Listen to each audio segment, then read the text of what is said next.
Ngayong araw na ito ang ating unang challenger mga kaibigan. Oh!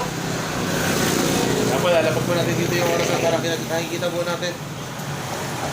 Ayan. Dito papunta na po tayo sa ating 27 mark. Kasi mabangal po si Bossing, pero titignan po natin kung mabilis to ha.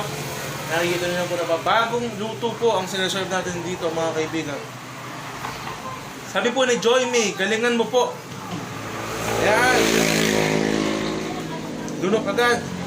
Sabi ni Ma'am Amy, mukhang dito kayo lagi sa challenge natin Wala pang kain yan. Yung asawa ko yun. Yun. Shoutout po sa asawa ni Boss Sunny. Sabi ni Jenny Reyes, kayang-kaya nyo po yan. Kayang-kaya yan, boss.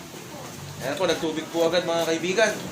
At wala pa po tayo sa ating mga extra rice. Pero nakikita po natin, time check po natin ay 1 minute and 10 seconds. Kayang-kaya ba ito, boss?